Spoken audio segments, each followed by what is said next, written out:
There are too many of them. What are we going to do?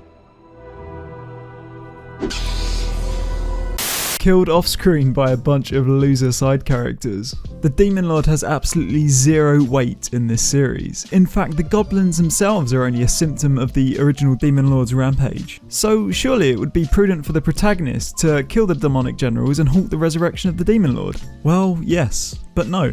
In fact, do we even want to watch our hero chase after melodramatic villains seeking world domination? Yawn, not interesting, and we sure as shit know world peace and fame isn't his driving force. Actually, world domination seems pretty tame, cheap, generic. What's new? How about thousands of low-level cannon fodder monsters that are repeatedly underestimated, kill your men and keep your women for a fate worse than death, followed by actual death? So I'd like to think that in order to round off the story, relevance would need to be restored to the Demon Lord. Partly out of necessity due to power creep.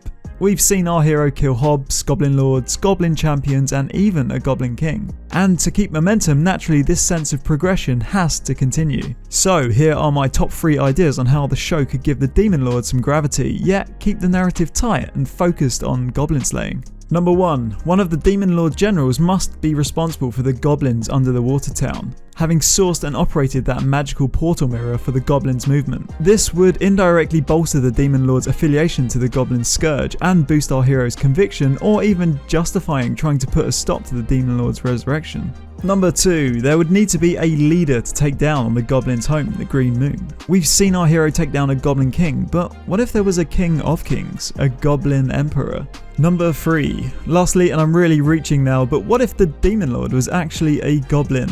The other guild members constantly ridiculed Goblin Slayer for focusing on goblins, as they themselves seeked glory, chasing down dragons and larger foes. This would definitely put a spin of irony on the show, and it would be great to see our protagonist being on the right path from saving the world unintentionally from the very beginning. So yeah, that's what I'd like to see done with the Demon Lord further down the line with this series. That being said, do we actually need the resurrection of the Demon Lord to maintain this compelling show? I know I've said it would help with the power curve and to ensure our hero strives upwards, always having a more dangerous threat to overcome. But truthfully, some of the most perilous and engaging scenes are as a result of just sheer numbers of goblins overcoming our party of heroes.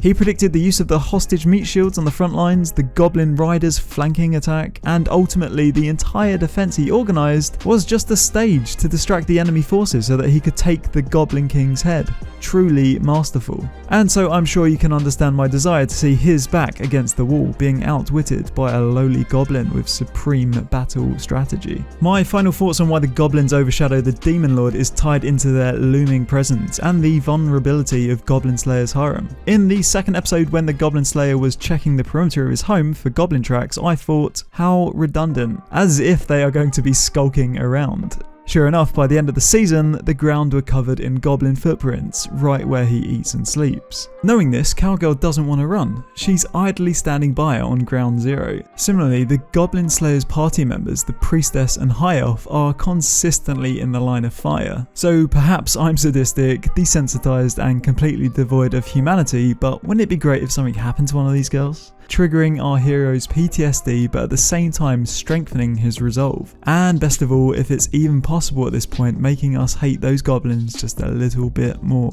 This was Anime Fried Chicken, thanks for watching. If you like this kind of video, please subscribe and you'll be telling me, hey, you should make more videos just like this. I have a ton of anime discussion videos, so go check them out. I'll catch you guys next time. Cheers.